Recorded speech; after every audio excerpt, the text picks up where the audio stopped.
Mula sa sikat na apelyido Pacquiao, si Emmanuel "Eman" Bacosa ay lumalabas sa anino ng kanyang ama, isang pambansang kamao na nagbigay ng pangalan at karangalan sa boxing ng Pilipinas. Ngunit paano nga ba humubog ang kanyang sariling landas sa boxing? At ano ang mga lihim sa likod ng kanyang tagumpay na ngayon lang niya ibinahagi sa publiko? Sa Fast Talk with Boy Abunda, si Eman ay nagbukas tungkol sa mga inspirasyon sa buhay, sa kahalagahan ng pamilya, at sa kanyang mga pangarap na lampas sa pangalan ng kanyang ama. Ibinahagi niya ang kanyang pasasalamat. "Inaalay ko ang boxing kay God at sa aking ina." Isang linya na nagpapakita kung gaano siya tapat sa kanyang pinanggalingan at paniniwala. Ngunit hindi lamang boxing ang pinag-usapan, lumabas din ang ilang viral moments.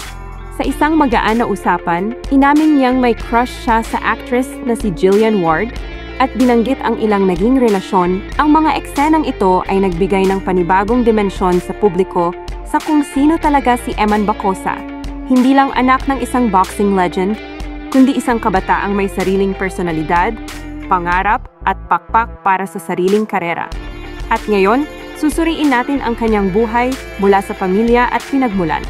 Sa bawat laban sa boxing ring hanggang sa mga lihim ng kanyang tagumpay at hinaharap. Kaya bago tayo magsimula, huwag kalimutang i-like ang video, mag-subscribe sa channel, at pindutin ang bell icon para lagi kang updated.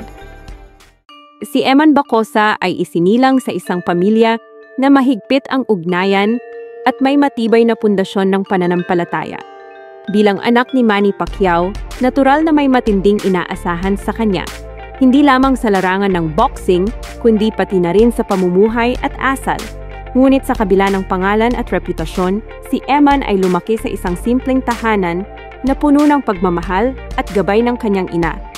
Ibinahagi niya sa interview kay Boy Abunda na ang kanyang pamilya ang pinakamalaking suporta sa lahat ng aspeto ng buhay. "Lahat ng ginagawa ko, gusto kong proud ang pamilya ko, lalo na ang aking ina," sabi ni Eman.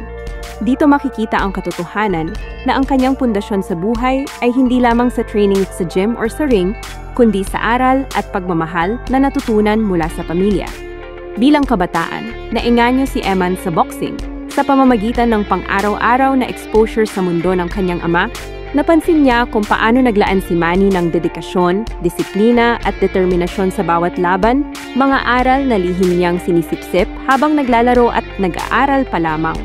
Kahit na ang pangalan Pacquiao ay nagbukas ng maraming oportunidad, inamin niya na gusto niyang patunayan na kaya niyang magtagumpay sa sariling paraan, hindi lamang bilang anak ng isang boxing legend.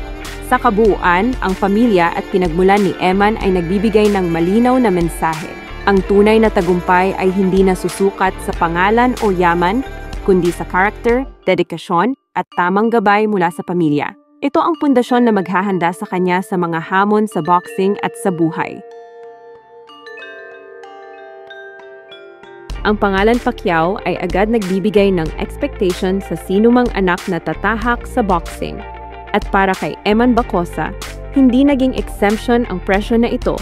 Ngunit sa halip na maging pabigat, ginamit niya ito bilang inspirasyon upang patunayan na kaya niyang magtagumpay sa sariling paraan. Sa kanyang mga unang training sessions, ipinakita na niya ang dedikasyon at disiplina, mga aral na lihim niyang natutunan mula sa kanyang ama. "Hindi madali, pero bawat punch at bawat training ay alay ko sa pamilya at sa Diyos," ani Eman sa kanyang Fast Talk interview.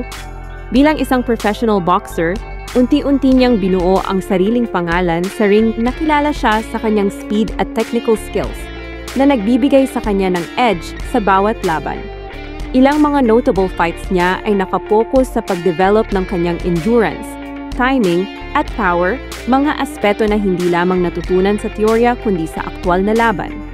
Sa Thrilla in Manila noong Oktubre 2025, nagwagi si Eman laban kay Nico Salado sa pamamagitan ng unanimous decision, isang panalo na nagpatunay na handa na siya sa mas mataas na antas ng kompetisyon.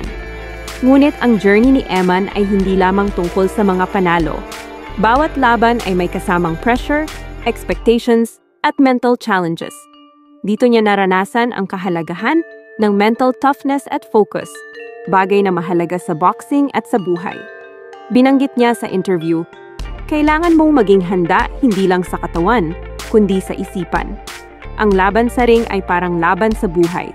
Dapat matibay ang loob mo.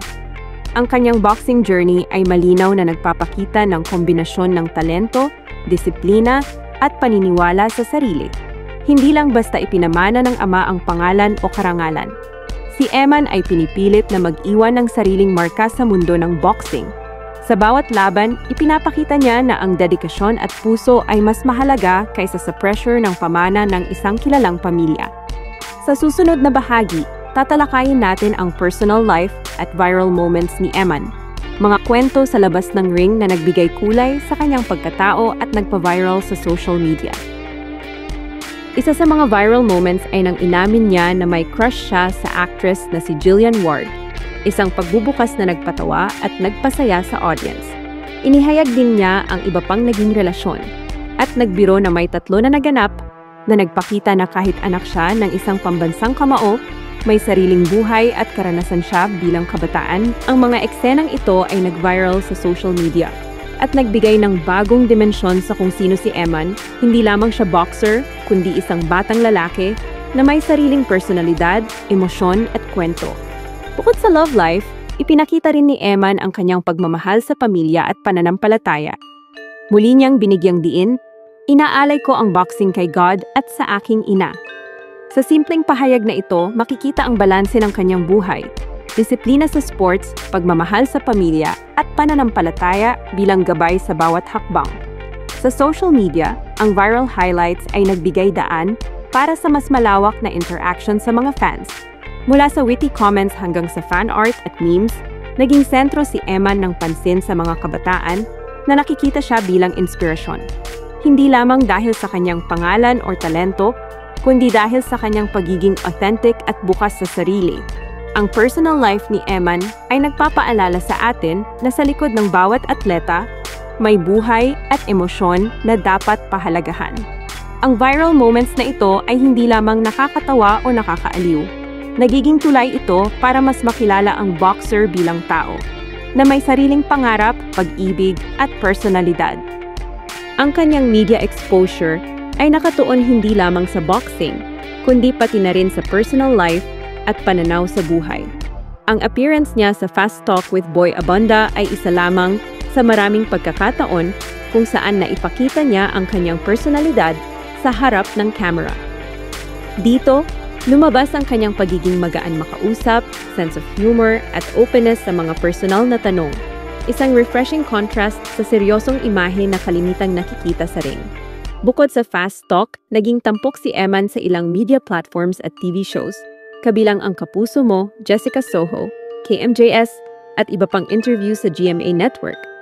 Ang mga coverage na ito ay nagbigay daan para maipakita ang kanyang authentic self. Isang batang lalaki na may sariling pangarap, dedikasyon sa boxing, at malasakit sa pamilya. Sa pamamagitan ng social media, lalo pang lumakas ang connection niya sa fans.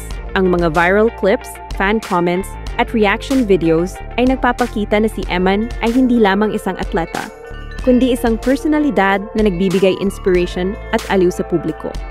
Sa kabuuan, ang public image ni Eman ay balanseng halo ng talento, kabataan, at pagiging relatable. Sa bawat media exposure, pinipilit niyang ipakita na ang tunay na tagumpay ay hindi lamang sa panalo sa ring, kundi sa pagiging tapat sa sarili, sa pamilya, at sa paniniwala. Ito rin ang dahilan kung bakit maraming fans ang nakakaramdam ng koneksyon sa kanya. Hindi dahil siya ay anak ni Manny Pacquiao, kundi dahil siya ay si Eman Bacosa, may sariling kwento, personalidad, at pangarap. Isa sa mga lihim ng kanyang tagumpay ay ang pagbibigay halaga sa bawat aral mula sa pamilya at training.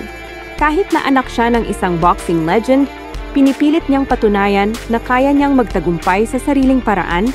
Ang bawat laban ay hindi lamang physical challenge, kundi mental at emotional na pagsubok.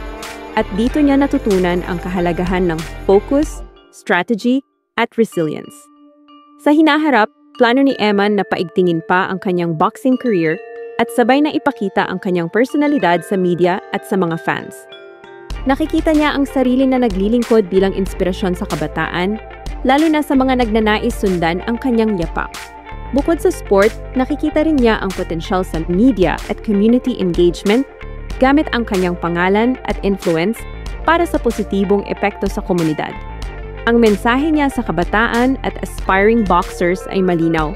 Huwag matakot sa pressure, maging tapat sa sarili, at huwag kalimutan ang pamilya at pananampalataya. Ang kombinasyon ng disiplina, focus, at puso ay siyang magdadala sa tagumpay, hindi lamang sa boxing, kundi sa buhay. Si Eman Bacosa ay hindi lang anak ng pambansang kamao. Siya rin ay may sariling landas, sariling laban, at sariling kwento ng tagumpay. Ang kanyang journey ay paalala sa atin na ang tunay na tagumpay ay kombinasyon ng disiplina, puso, at pananampalataya. Ano sa tingin mo ang susunod na hakbang ni Eman sa boxing at personal na buhay?